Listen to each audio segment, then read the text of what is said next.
Welcome to Embargoed, a podcast featuring intelligent talk about sanctions, export controls, and all things international trade for trade nerds and normal human beings alike. I'm one of your hosts, Brian Fleming. I'm here, as always, with my friend, colleague, and co-host, Mr. Timothy O'Toole, coming to you live from our offices at Miller and Chevalier in downtown DC. What's up, Tim? Live from Black Lives Matter Plaza in Exactly. downtown DC. Good to see you, Brian. Good to see you. Welcome back to everybody. Apologies that we've had a brief pause in our normal schedule, which was occasioned by some international travel and the continued frantic and chaotic pace of trying to keep up with all things Russia these days and advising folks about those issues pretty much around the clock still, as we're stretching into the end of month number 2 of this insanity. So, but thank you for joining us. Happy to have everybody back. Before we get started, just the normal disclaimers: we're not giving legal advice, we're not sharing confidential information, and in all opinions that you hear today are mine or Tim's. If you disagree, blame us. If you enjoy the pod, spread the word. Please subscribe. Please give us a rating, hopefully a 5-star rating. You can get us anywhere you get your pod content. So before I go through the roadmap, any kind of quick thoughts before we get started here today, Mr. O'Toole? Fast and furious.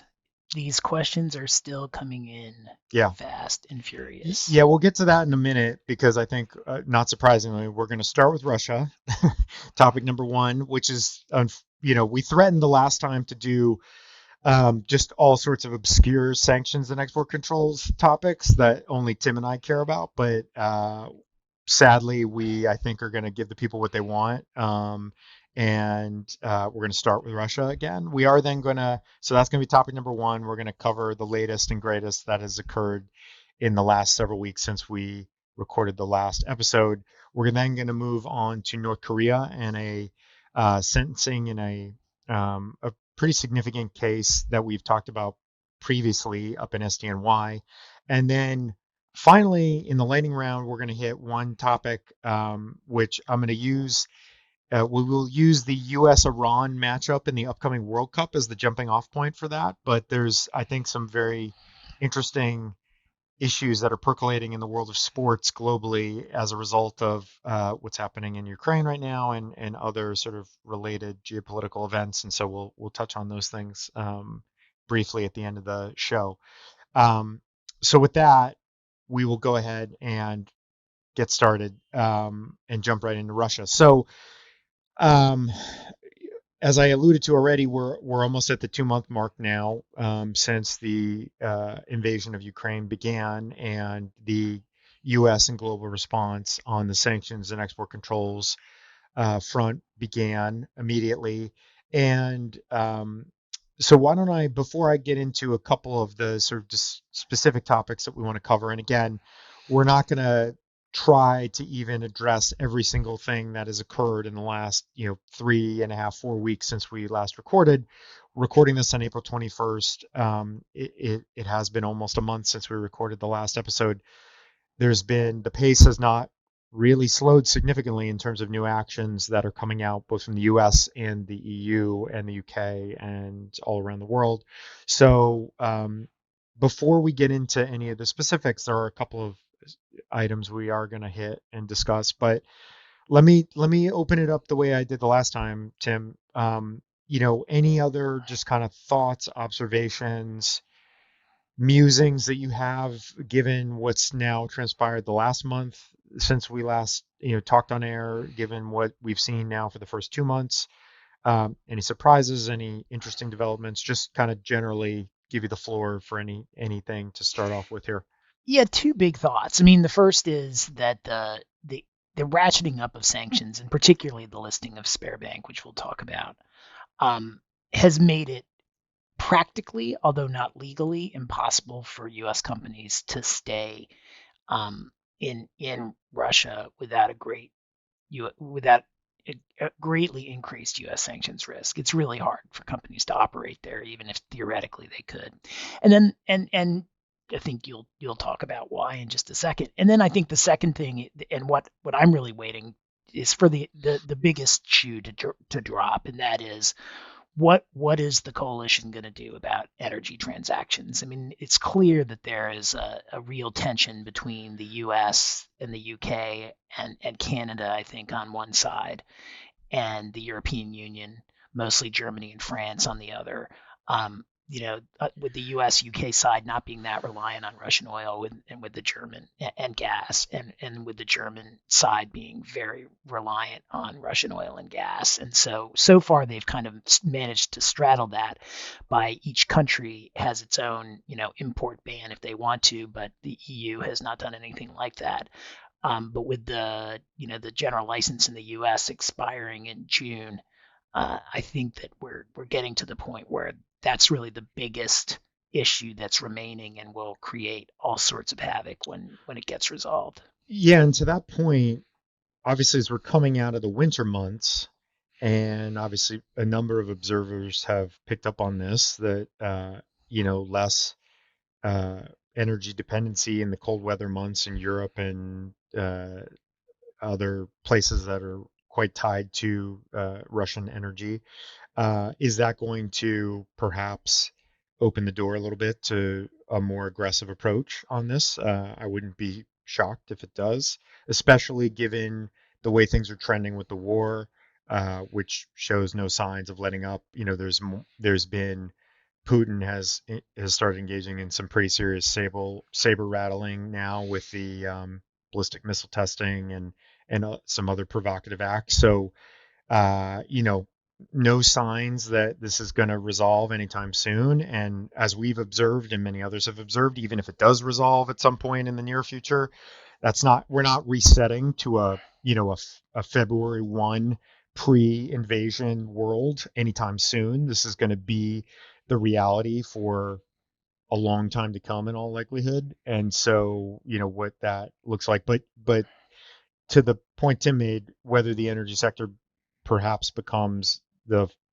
big pressure point that the U.S. and allies try to push on here with respect to Russia, to perhaps increase the pain to a degree that maybe decision making would be impacted on the Russian side. We'll see.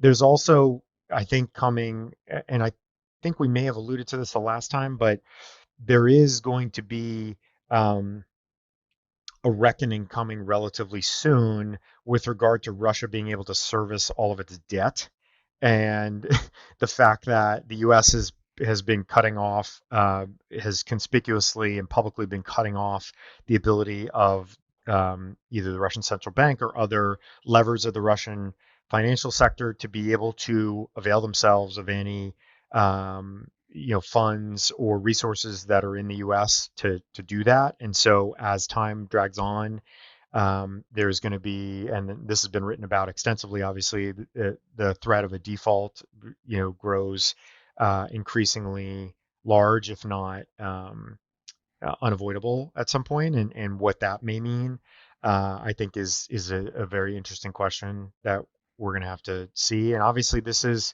in many ways, this is kind of the logical and intended conclusion of what was set in motion in late February, early March with respect to the expansive sanctions on the financial sector. So that's probably a good segue to jump into sort of the first topic that we want to look at, which is rewinding back a couple weeks to April 6th, which is a couple of things happened on April 6th that are really notable. One, Tim already alluded to, which is Sparebank went from this very the interesting approach that we had seen initially with respect to the very specially crafted directive that was designed to just cut Sparebank off from correspondent banking in the U.S. and was meant to curtail / prohibit the U.S. financial sector from being able to be involved in any sort of transactions relating to Sparebank. Um, well, that all went out the window when they got blocked on April 6th. And so, as Tim said, that was a pretty clear ratcheting up that the U.S. Undertook at that point. Alpha Bank, also the largest privately held bank in Russia, blocked on the same day. So those two steps right there, a very big deal. And I know from certainly my experience in the first month or so of the post-invasion sanctions landscape had many discussions with folks who were like, well, but Sparebank is still in play because they're not blocked, and we can do this and we can do that, and all of that was true at the time, but not anymore, or Well, not after the end of the very short general license that applied after, which I think was only 1 week. it was It a was a week. Yeah, that week. was it, and so Yeah. that's already gone, and so now people are scrambling to understand and to figure out what they can do with Sparebank and can't do with Sparebank. So No, I had a client who was trying to, explain to the board that he answers to kind of what this was like, and his analogy was, well, it's just imagine that if you had to do business in the United States and Bank of America and J.P. Morgan were blocked in a particular day, like it'd be pretty right, hard, right. and that resonated. Yeah, that's a good analogy to sort of hammer home the scope and the impact of this. And so that was April 6th. A whole host of things happened on April 6th. There were a number of other folks that were put on the SDN list, including some sort of Putin enablers, facilitators, family members, etc. But the other big thing, quite frankly, that happened on April 6th that we want to talk about a little bit is the new executive order that was issued on that day, 14071, which, for those who are not familiar, is the executive order that imposes, by OFAC's very own words, an expansive new investment ban in Russia, which applies to all U.S. persons and all new investment in Russia. And we'll come back to that in a minute because that, not surprisingly, has caused a lot of heartburn and consternation in the 2 weeks since that executive order was issued because OFAC did not issue any real guidance to help anybody Still understand what that hasn't. really means, and still hasn't. So we cut our friends at OFAC a little slack on that front. We've been part of some informal discussions wherein we understand that they are working on that. We get all of that, but that doesn't sort of solve the problem in the short term for the regulated community, which is effectively the entire world at this point. And then the other interesting piece of that same executive order is there is also a prohibition on the export, re-export, sale, supply from the U.S. or by U.S. persons wherever located of any category of services as may be determined by Secretary of Treasury in consult with the Secretary of State. Now, that has not yet been defined or identified. No category of services has yet been identified. But this one also, obviously, for obvious reasons, has people very nervous that we're about to be in for, some very broad, sweeping prohibitions that are going to be put in place in terms of rendering of services with respect to Russia. Now, obviously, we already have a big expansion on the export control side with respect to physical goods, software, technology that can be exported to Russia at this point from the U.S. or that are U.S. origin. This is, in some ways, kind of the logical extension or flip of that. And so, what that will ultimately be, I think, is a big question mark right now. But let me stop there and just pause to sort of turn it to you, Tim. What do we, especially on the new investment ban, which I think is certainly the one that I am hearing about the most. I think you are hearing about the most at this point. We've talked to a large extent about the practical difficulties of any kind of payment processing or financial transacting in Russia at this point, given Sberbank, Alpha Bank, and all the other major banks that have now been blocked. But on the new investment side, what is sort of pick up on a couple threads of what you've been hearing? What are sort of the most interesting questions and unresolved issues that you're sort of dealing with at this point? Yes, so that part of the problem is that there's not guidance, and so the new investment prohibition is piggybacked on an earlier prohibition. Was that there was a prohibition on new investment in the energy sector, and so there was a little guidance on that, but the guidance there is I think has some problematic language in it because it talks about investment being any commitment of funds and then just gives this incredibly expansive definition. And so, there were some questions coming in at the beginning about whether even, the payment of salaries could be new investment because they're not necessarily pursuant to a new agreement. And certainly, they could, but certainly a new employee would be pursuant to a new agreement. And so, is that a new investment of funds? You hire somebody to work they're replacing another worker, but there's still, you know, a new agreement to commit funds to a particular worker. Even that could fall within the pretty expansive definition if the one that was created for the energy sector applied. And so there still is a lot of question about that. There's also, question about whether or not wind down activities could constitute new investment, because some of the clients that I've talked to have been talking about getting out, but getting out responsibly, so that they would try and kind of give the operation that they had built in Russia a chance to survive as they leave. And so either selling the operation to the management, but if that happens, the current operation has a computer connection to the US. Would they replace the computer system by committing funds to a new computer system? Is that new investment in Russia on the way out?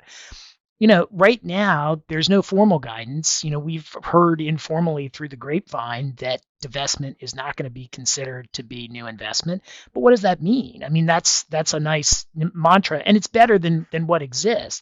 But right now, the only thing that they've written down is that maintenance is not new investment and repair is not new investment. But there's a whole lot of other categories of expenses that could fall within the new investment definition if it's as broad as the earlier one for the energy sector. On the other hand, I can't possibly believe that was what OFAC meant when it had the new investment ban. So it's going to be just a mess right now.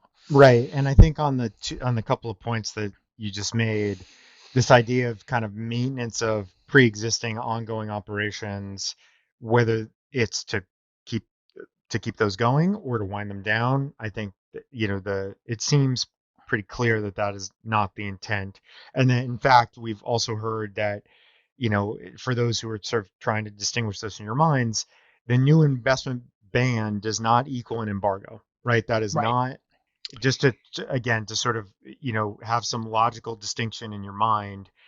A new investment ban and there have been times when this similar language has been used in other programs, and then eventually it's kind of subsumed by an embargo, so it's never clarified all that well or extensively, because once an embargo is in place, it's pretty clear rules, it's much easier.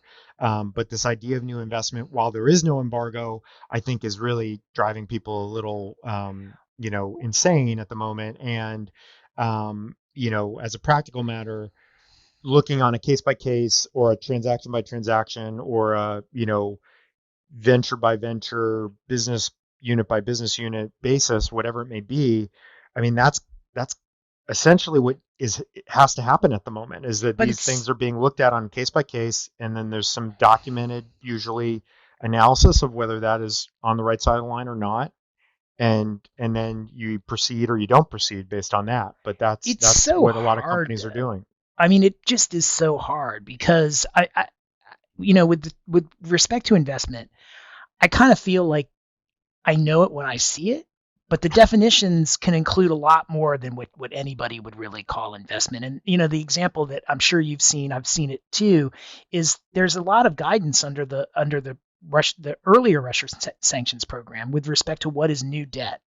And OFAC has earlier taken this position that if you provide goods to someone and they have to pay you within the tenor of the debt, um, or else that is new debt that is prohibited by some of the old sanctions programs. One of the definitions of new investment includes new debt.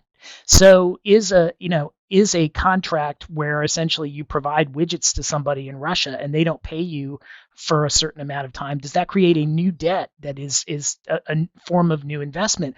The answer has to be no.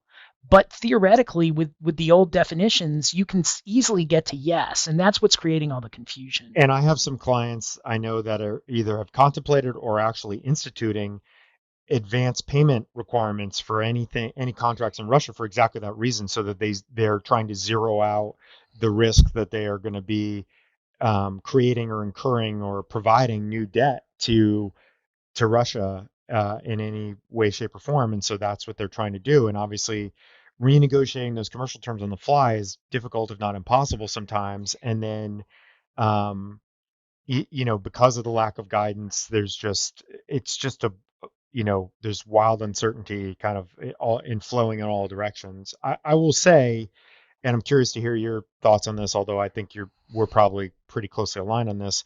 I have certainly walked through with a variety of different clients the true enforcement risk that might come from getting this wrong at the moment, especially if it's a close call. And I think candidly, and again, I'll re-caveat myself here by saying I'm not giving anyone out there legal advice. If you want legal advice on this, please call us offline. But um, while there is this much gray area, to Tim's point, certain types of new investment is clearly new investment. Other types that might be arguably operations and maintenance related to divestment, something that's just quite frankly in a just not clear that it is truly new or truly investment and the two things combined. I have a really hard time believing that OFAC at some point down the road is going to go after a company who perhaps got this wrong in retrospect in the first few weeks after the new executive order came out. So again, that's not to say that anybody should not be trying to do their best to try to figure this out in the vacuum that we're in right now with no real guidance. But that is something to bear in mind, is that you have to do what you can do to be reasonable here, and there are just too many moving parts and uncertainties at the moment to be able to say, other than again, to just refuse to do anything, to treat it like an embargo and to say we just refuse to do anything. Sure, then you could do that, and that more or less zeroes out your risk in this area. But if you're not going to do that, then you have to be willing to bear a little bit of risk given the uncertainty, and you have to just again document it and doc all the reasonable steps you're taking to try to get it right. Yeah, I mean that's basically what I've been telling clients too. Again, not legal advice here, but if the goal, the purpose of a lot of these a lot of these new prohibitions, a lot of these new sanctions, to me appears to be to essentially cause U.S. companies to get out of Russia. That appears to be the foreign policy goal of the current administration. And so what I've been telling a lot of clients is if that's what you're doing, if you're getting out of Russia and you make responsible expenses along the way that are designed to help you get out of Russia without creating chaos for the employees that have been your employees for however long or what have you, that the chances that there will be an enforcement action for that are very, very, very, very low. They're not zero because of all the ambiguity, but they're so low because you are essentially fulfilling U.S. foreign policy by getting out, and the idea that they would somehow use these ambiguous new investment prohibitions to call some expense that you made in the course of really getting out of Russia a violation of the sanctions just strikes me as almost zero, if it's not zero. And back to the point Tim made earlier, which I think is a good one. you know, new investment when you see it. Quite clearly, I think the idea that if somebody had in the hopper as of, January 2022, entering into some new joint venture in Russia, or, establishing a brand new, wholly owned subsidiary in Russia, or something along those lines, right? Those things I think probably now off the table, right? I mean, those are pretty clearly, I think, on the side of these are new investments, and obviously many of the because the new investment ban started in the energy sector, as Tim mentioned, a few weeks prior to this broader executive order coming out, we saw and have seen already a number of major players, U.S. and European, who have very high profile projects in the energy sector pull out and announce they were pulling out and they were leaving. And whether that was anything they were going to be doing or contemplated to be doing going forward was new or not, it was clear they had made the calculus that it was going to be too risky, both from a regulatory and a sort of business brand reputational standpoint, to stay. And so they're gone. And as Tim said, I think that's ultimately the policy goal here, both by the US and its close allies, to encourage its companies to get out. And perhaps the ones that are able to stay or want to stay are the ones that have a much smaller footprint or a little trickle of business that they're just maintaining. That would be, if you do the cost benefit, it's maybe too risky or too difficult or too destructive to pull out and leave. And so to maintain that, perhaps that makes sense. But if anything that's going to require, kind of routine assessment, new big landmark decisions in terms of big projects, joint ventures, et cetera. I think those things are now, they're at least on pause, if not just completely scuttled at this point for the most part, if it has any Yeah. U.S. involvement. Yeah. And the reason that I think this policy is designed to drive companies out is in part because, you can't get in. We know that new investment getting into Russia clearly is new investment. That's what the thrust of that prohibition is really geared toward. There's just lots of gray areas with respect to other types of expenses in Russia. But then for the companies who are trying to stay in, at least from what I'm hearing, there is a huge amount of pressure coming from the Russian government, from Russian businesses, to essentially force those companies to not only stay in Russia, which makes things hard as well, but then to engage with sanctioned entities in Russia. And that's why, personally, I think it's just very hard as a practical matter to stay, because you can't have a business that is under constant pressure to violate sanctions and stay in that jurisdiction. And that's what I'm seeing right now in Russia.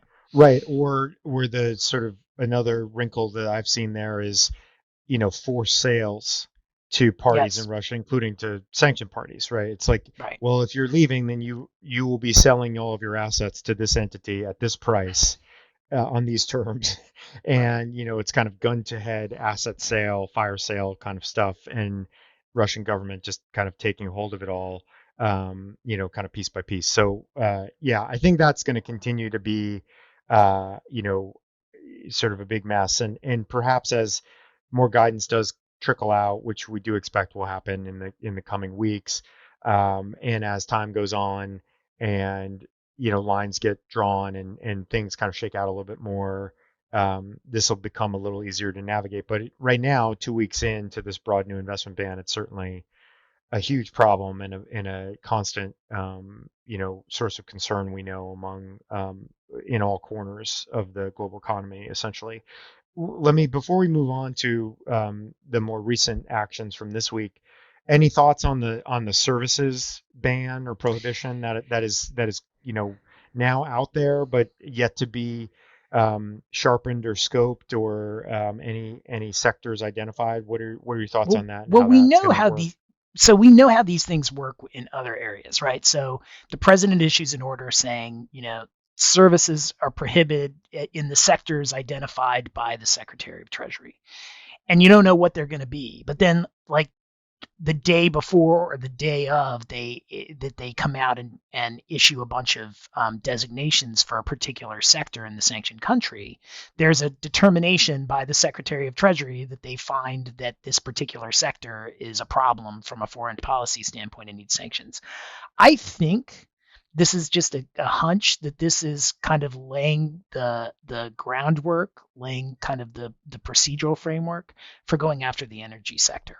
I think that that's the sector where there are the most services that are being provided from the West that are kind of helpful to the Russian economy right now, producing revenue for the Russian economy. And so I suspect that that's where that comes from, because everything else, the goods in that sector are now prohibited for the most part, or at least they need a license if they're not EAR 99.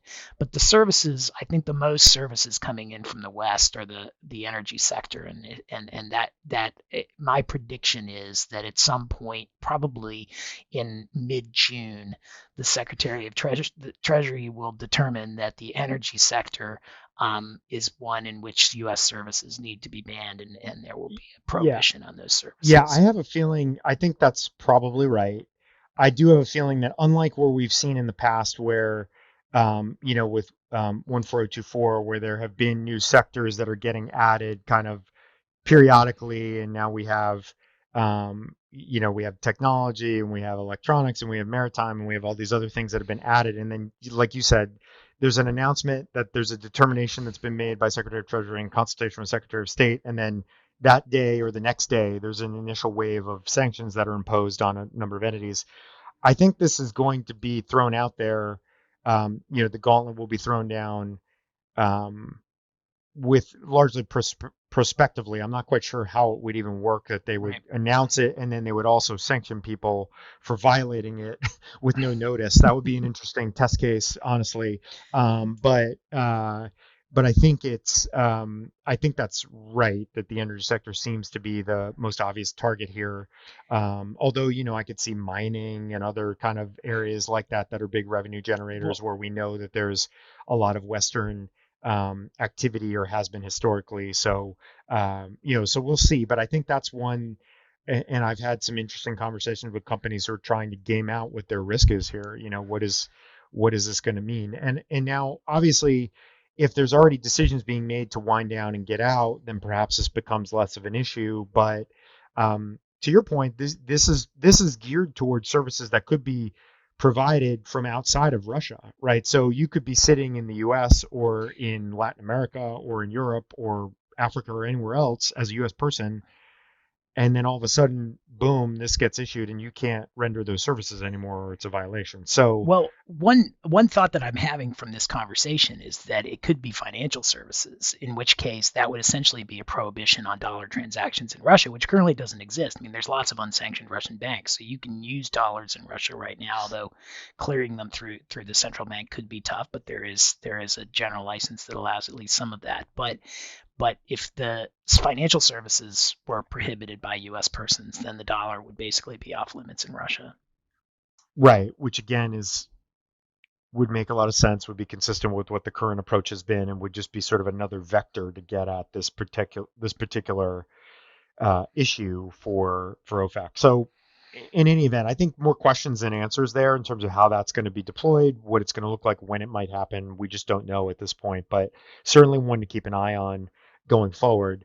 Um, just to talk quickly then about something that came down yesterday, which I thought was kind of interesting. So there was so we're recording this April 21. Yesterday on the 20th, there was a big list of designations attached to some sanctions evasion network in connection with one particular SDN and a number of individuals and entities that have been deployed to allegedly evade sanctions in connection with that individual. And then, interestingly, um, there was the first set of designations that were targeting crypto miners in Russia. And for those who are unaware, Russia is kind of uniquely situated as a cryptocurrency mining hub, given what's necessary to operate big server farms and the energy resources that are necessary and the like.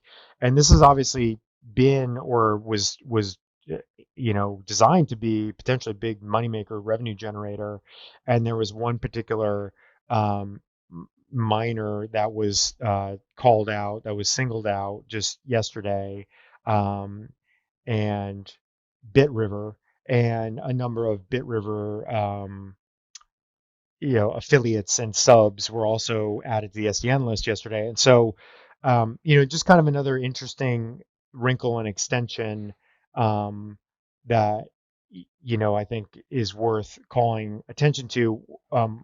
And one other thing that I'll mention that actually came out yesterday. This is also a bit of an, um, this is just kind of a standalone um, FAQ that caught my attention, which was relating to credit card operators and um, payments of credit card operators relating to processing transactions involving sanctioned banks. And so, not surprisingly, and I think this is the way I would have analyzed it if I had been asked this question by a sanction by a by a credit card operator, is if you're a U.S. person or U.S. entity having any involvement in processing those payments that are affiliated with, run by, supported by those blocked financial institutions is going to be a problem unless there's a general license or a specific authorization in place. Interestingly, though, with respect to, and this is kind of what I want to highlight, there's a question, or there's some language in there in the FAQ response that talks about if you're a non-US operator of a credit card system and you have cards that are issued by foreign financial institutions that are subject to sanctions, there's the one line they draw is relating to using those cards in the U.S., which is interesting. That wouldn't have necessarily been what I would have thought would be highlighted there in terms of the risk there, but that was kind of the one thing that was being highlighted. I think the moral of the story, not surprisingly, is For any corner of the financial world that has any dealings with any of these sanctioned financial institutions in Russia, I think, having a clear understanding of both what your own connections are there, and then on the flip side of that, what your connections are to the United States and the possibility that anybody is going to be using these services or interfacing with these services in a way that will directly interface with the U.S. Or implicate the U.S. is, sort of the first order of business in terms of trying to understand what your risk may be. So just wanted to highlight those two things, the crypto mining thing and the credit card thing. I thought two kind of interesting, sort of subgenres, if you will, of the sort of crushing financial sanctions that we've seen kind of been rolling out over the last number of weeks.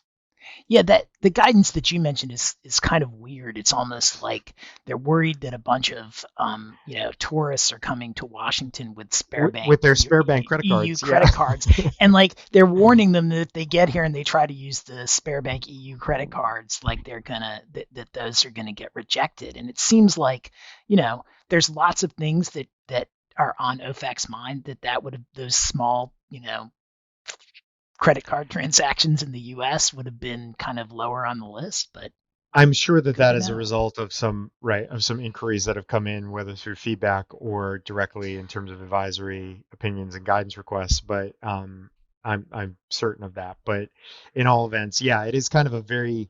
It seems like it's a pretty narrow issue to devote an entire FAQ to, given how many other issues are out there that have not been tackled to date. So So now OFAC's FAQs are required reading before your family vacation to Washington. I yeah, think is exactly. the And big that's moral of FAQ that that's story. FAQ 1030, by the way, in case anybody is keeping track of that at home. Again, no shots to our friends at OFAC. We know that you're dealing with an overwhelming amount of work at the moment, but it is just sort of an interesting wrinkle. Um, just very quickly before we wrap up Russia for today and for this week, one other just sort of just kind of one thing that caught my attention that I've had to spend some time dealing with and thinking about is I think the last time around we highlighted the fact that, and this is to shift over now to the Commerce Department for a moment and to the export control realm, we highlighted the announcement and the press release that Commerce had issued relating to commercial and private aircraft exported to Russia in apparent violation of the EAR because these were U.S. Controlled aircraft, and the flag there that anybody doing anything with respect to these aircraft, whether it be servicing, maintenance, etc., risked violating General Prohibition 10, and there was a big lengthy list of all the aircraft carriers and identification of those aircraft on that press release. Well, a few weeks later, there were temporary denial orders that were issued with respect to Aeroflot, Azure Air, and UT Air, which are three pretty significant operators in Russia. And those TDOs, for anybody who's curious or who has taken a look at them, are very, very broad. And it is the temporary denial order, which is something that I recall being deployed a number of times when I was still in government working with the folks at Commerce on these issues, but not one that we have seen that much in certainly not in this kind of high profile way of late. A very expansive authority that allows for the Commerce Department to essentially, kind of ring fence and make off limits the ability for folks to deal with these carriers, not just with respect to providing U.S.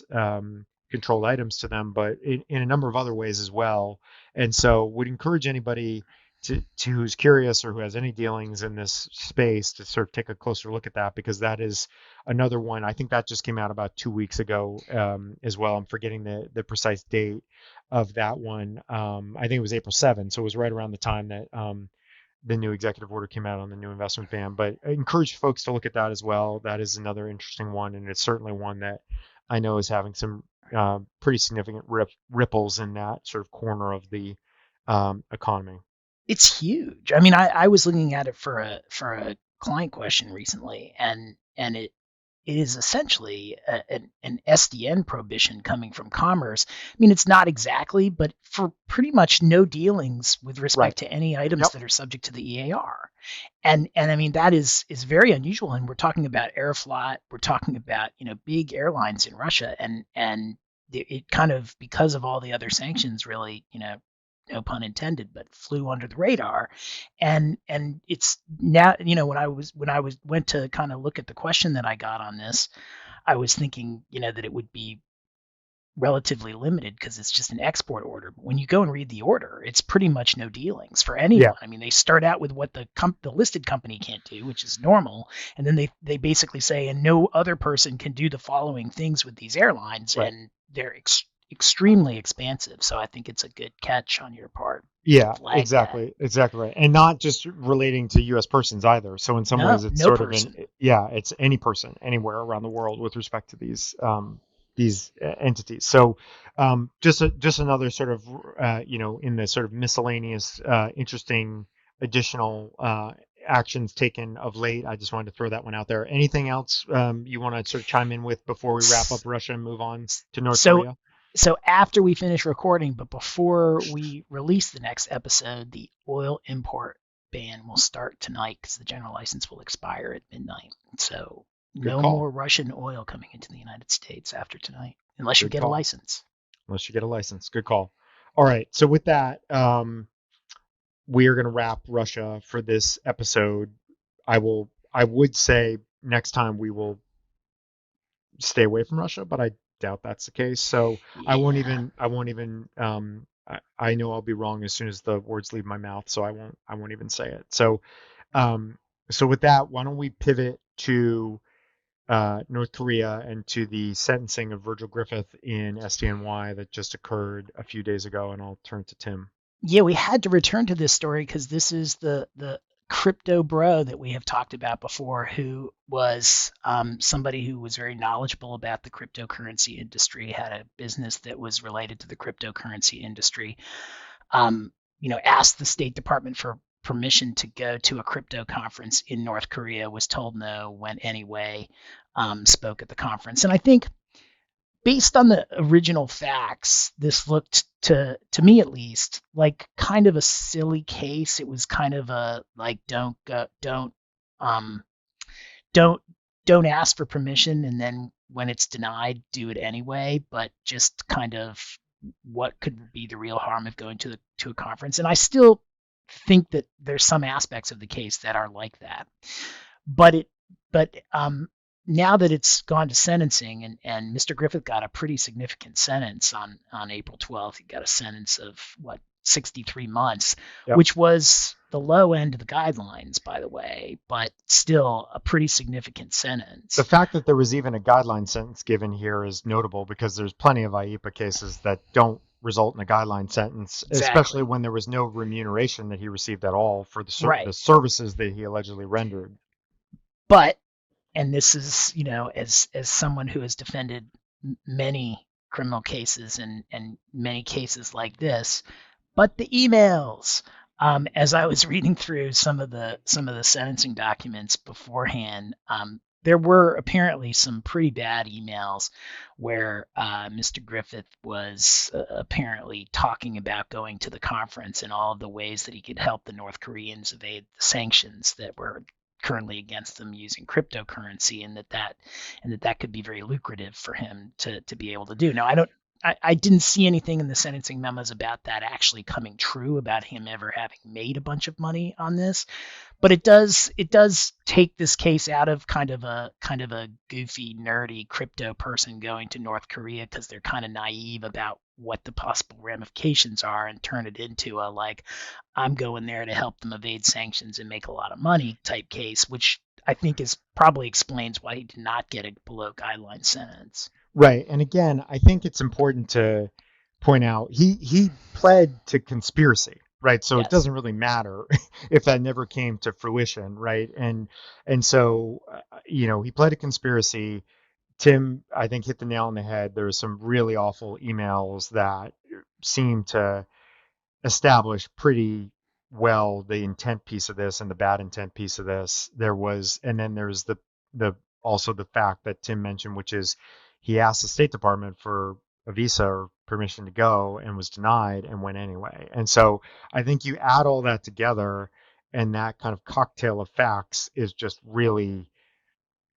really difficult to fight against. And I will say, and Tim and I both have experience in this, but I will say both on the government side and on the defense side, again, a guideline sentence in one of these cases is notable. And so even though it's at the bottom of the guidelines, I mean, this is a 5+ year sentence for going and speaking at a conference in in North Korea, but going and speaking at a conference. So that's what it boils down to. So and in many other cases that I was involved in or am aware of, there were, millions of dollars of money that were made of illicit proceeds for illegal exports and sanctions violations and what have you, and far lower custodial sentences imposed. So I do think it's just notable kind of on its own merits just for that reason, I think.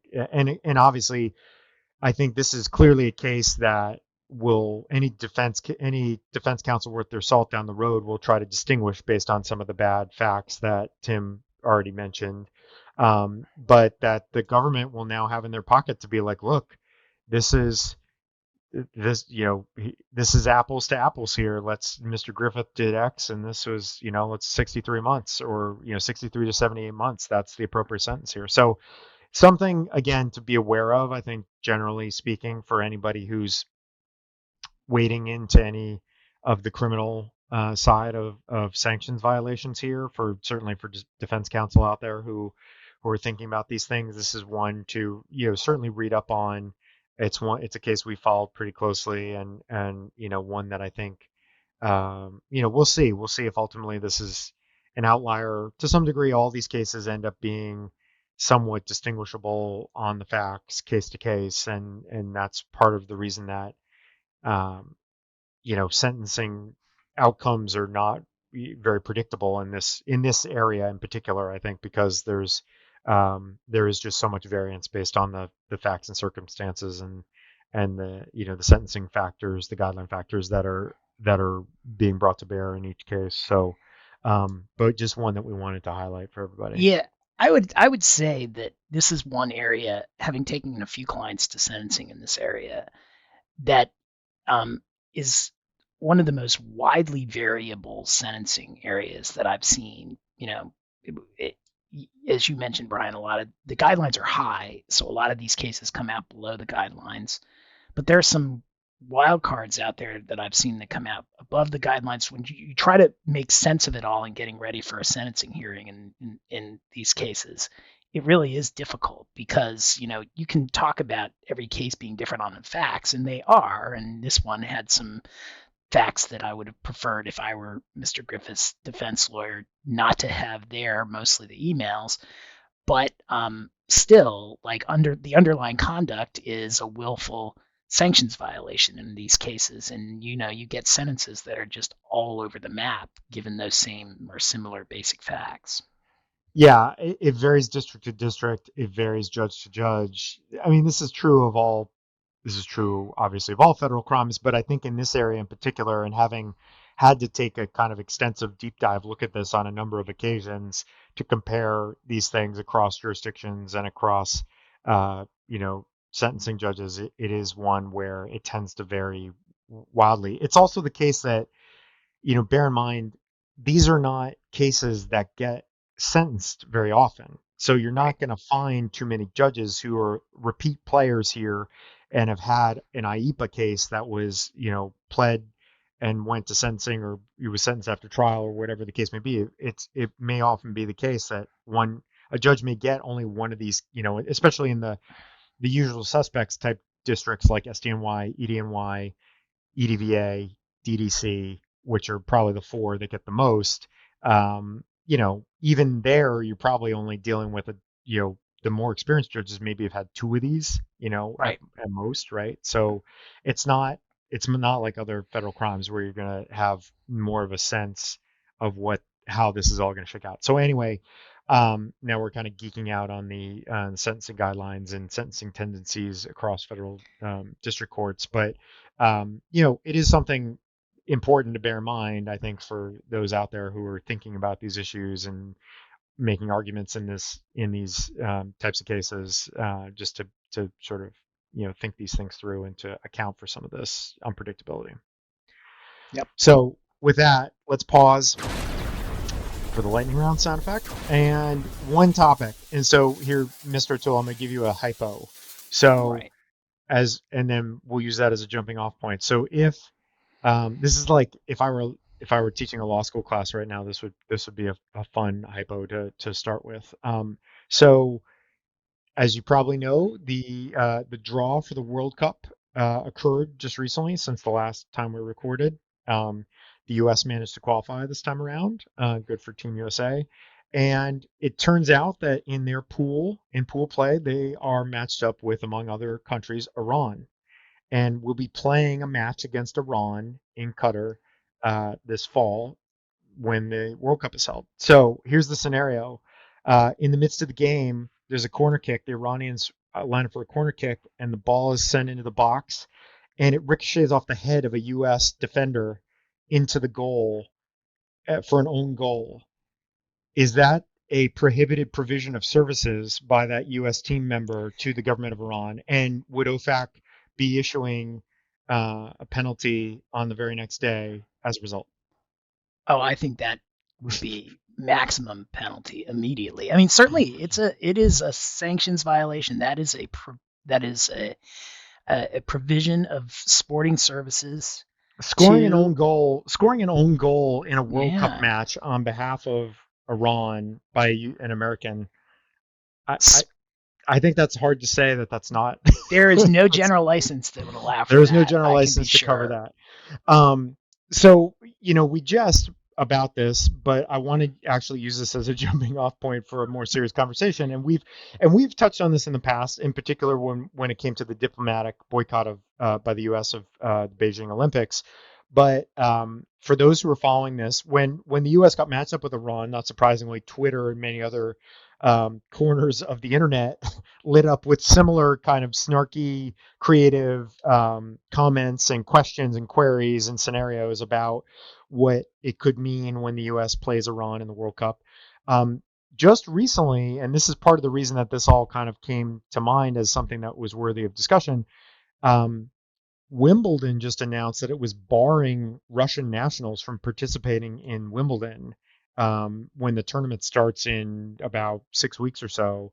And that's a little bit of a change because it had sort of previously been the position, it seemed internationally, that any Russian um, you know, teams or Russian Federation was going to be barred, but now Wimbledon has decided unilaterally, it seems under a lot of pressure from the UK government, to just bar Russian nationals from participating at Wimbledon, which includes Medvedev, who's I think the number 2 player in the world right now. And so, Yeah. this is a big deal. And oddly and somewhat ironically, it seems that and we were just joking with our producer Matt ahead of the telecast or the broadcast that obviously in ice hockey world, we're here in DC with Alexander Ovechkin, and there's been some calls and some people who've taken shots at him and others who have been seen as kind of close to Putin or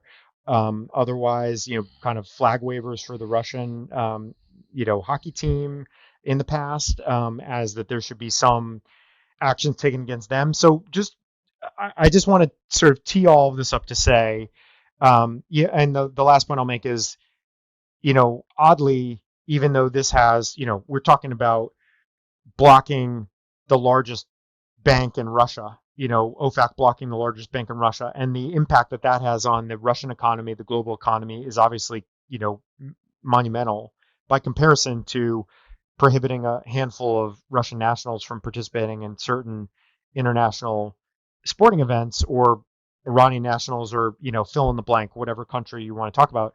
But it seems that this is one that raises the ire, certainly, of the home governments, as much as anything, quite frankly, because of the symbolic value, right? And the idea that we're gonna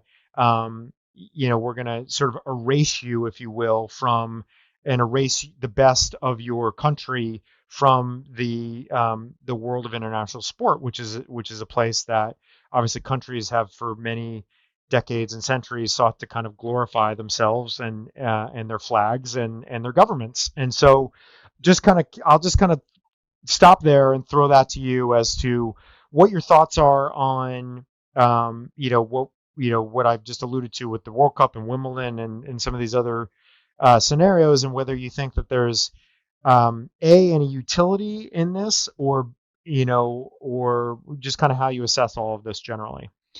I mean, it's actually a way harder question than I would have thought, and I'll tell you why I think it's so hard. And we talked about it with the Chinese Olympics as well.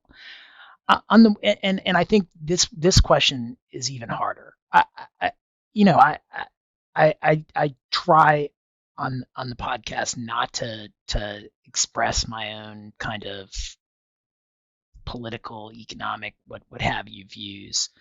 But it's really hard to watch what's going on in Ukraine without just being appalled by the Russian government and by what Putin is doing in Ukraine. It's just shocking, and so it's very hard not to be so upset by this that you can justify doing anything, not only to Russia but to Russians. Um, that said, instinctually, I think it's terrible to go after Russian athletes simply because they're Russian. Has a it has they whatever they have little ability to affect the war, probably zero ability for most of them. It doesn't seem like going after Alex Ovechkin, to just pick an example, based on the appalling behavior of the Russian government, is serves any particular purpose other than to just kind of, it's almost a form of national origin type discrimination. We hate Russia, and so we're gonna just punish all things Russia without regard to the point. But it does have a symbolic value, and it does kind of express the values of the country, that what the Russian government is doing is terrible and we're just not going to have anything to do with you. So I find it to be a really hard question. I generally like to keep politics out of sports. I think that it does that sports is a good place, and I'm happy that the U.S. is playing Iran, even though I'm not a fan of the Iranian government either, and they've done a lot of really objectively bad things. But I don't know why that is, because I do get that sanctioning high profile athletes from a particular country can not only have symbolic value, but it can also I expect that it would get at you know Putin in the same way that sanctioning him personally does. It doesn't really serve any purpose. I mean, Putin is going to be able to spend money in Russia whether we put him on the SDN list or not. But we're trying to send a message with it, and sanctioning high-profile Russian athletes, particularly ones close to the government in Russia, or at least seemingly close to the government, might serve the same purpose. I just hate the idea instinctually. Yeah, it's a finger in the eye to Putin and to the government in a pretty big way, right? And I think and we've talked about this before. We talked about this when we talked about the Beijing Olympics. Um, I think another sort of interesting wrinkle here is, there are obviously plenty of Russian nationals who are very, I think, to Tim, to your point, that what's happening in Ukraine's appalling, and there are plenty of Russian nationals who agree that it is appalling and disagree adamantly with everything their government is doing at the moment. Now, obviously, having the ability to speak out on that is limited, if not impossible. Certainly for people who are in Russia, I think, for the most part, unless they take their lives, they're willing to jeopardize their own lives and the lives of their family. For athletes, though, an interesting kind of wrinkle there, right? Because if you have, and again, I'm not suggesting that there should be some kind of litmus test to, if you're opposed to the war, then you can participate, and if you're with your with your home country government, then you can't participate. I'm not necessarily saying that that's a sensible way to go about this, but there is something to that, right? Is to, again, to the extent that the high profile elite athletes are, again, kind of symbolic tokens or pawns of their home governments. And if you're sort of taking those things off the board, taking those people off the board, you know, you sort of that's a cost that at least some governments are willing to pay to again, exact some sort of symbolic price at the minimum to Putin and to the government. And so, um, I don't know. I agree. I think I'm of many minds and many thoughts on this. I don't think that it's sort of susceptible of easy answers. Um, and yeah, I think it's just it's kind of a fascinating exercise to just think about it. Similar thing, right? Let's say after the U.S. Iran game, a U.S. player takes his jersey off and signs it and hands it to one of the Iranian players, and then we have on video that he's essentially committed a sanctions violation, right? Like, Right. what is that now? The idea that that would ever be pursued or enforced is fairly ludicrous, which is part of the reason that we're just kind of bringing these things up, um, as to sort of illustrate to some degree the lengths that you could sort of spin these things out. But um, I think it's just I think we're maybe not quite through the looking glass, but this is sort of the sort of the policy, and in particular the sanctions policy, and sort of the way that we have gone about, or the thinking that informs sanctions policy being kind of adopted. And obviously this is not new. Boycotts and prohibitions on the participation in international sporting events are decades old at this point. This is not a late breaking development, but it is fascinating that there's been this kind of there is a little bit of convergence here, and some of the same many of the same things that are informing one are certainly informing the other, and are they're kind of becoming part of the same conversation, just a kind of on a spectrum. Yeah, I mean, I just think it's so hard because every ounce of me wants to just say it's sports. Just kind of leave it alone and leave it as the last kind of refuge where you know people can just kind of coexist regardless of nationality and just participate, and merit will win, and there'll be a camaraderie and what have you. But uh, on the other hand, like the World Cup is huge business. Wimbledon is huge business. Sporting events generally are huge business, and huge business is kind of the realm of economic sanctions. So it's really hard for me to explain why I think they should just stay out of it. But it just seems unfair, and I don't know why it's any more unfair than the rest of the sanctions that are targeting often innocent companies in sanctioned jurisdictions that can't do anything about their government policy and have no ability to change it, but are still kind of targeted by the sanctions, which seems unfair at the micro level, but I totally get at the macro level. Yeah, I mean, just sort of one last comment here, and this has turned into a decidedly non-lightning round topic, but it is as we are wont to do from time to time. But I think this is just kind of a fascinating sort of thought exercise. Obviously we're not far away from the era when certain powers that be were imploring U.S. athletes in particular, and Black U.S. athletes specifically, to shut up and dribble or shut up and play, and not to interject politics into sports. And obviously, I think I think I can speak for me and Tim. We fundamentally disagree with that aspect of Right. not interjecting politics to sports, like the idea that. And so this is in some ways kind of the bizarro flip side of that, right? Is if you have folks athletes who are perhaps either have been in the past or now are supporting their governments, or maybe are just being silent, either out of necessity or because they do perhaps support their government, but recognize that there would be probably more severe costs to that would come to them if they were to speak out in support because of where they are now living or plying their trade. They don't do that, and does silence equal assent? That's that these are all again interesting questions that I don't have easy answers for, but it is all somewhat wrapped up in this same idea that for good or for ill, what sports is kind of symbolically now, on the especially at the highest level, the international stage, the elite level.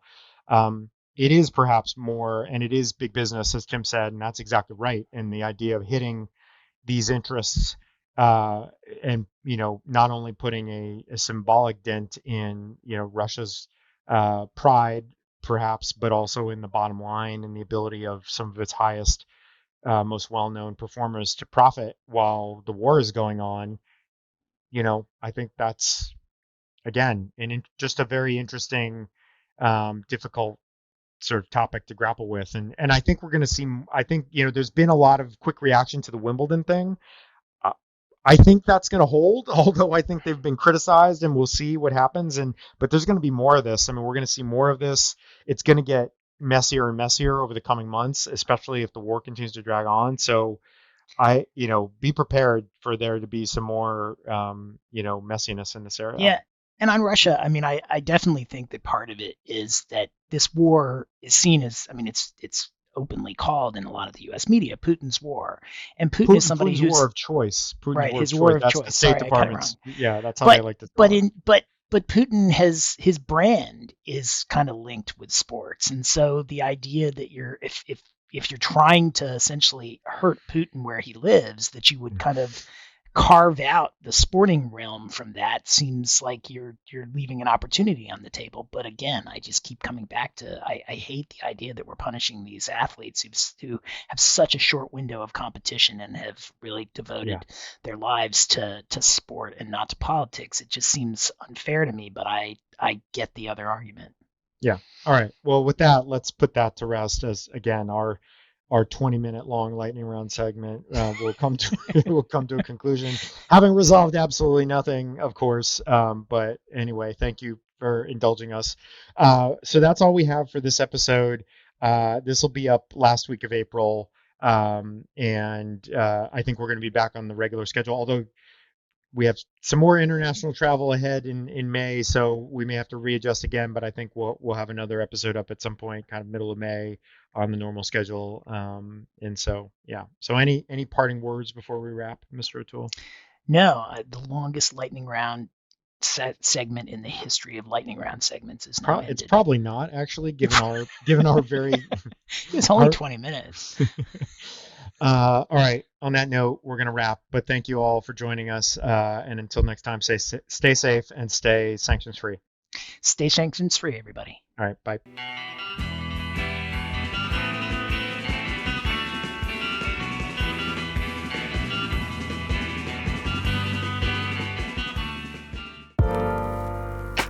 This podcast was produced by Heartcast Media.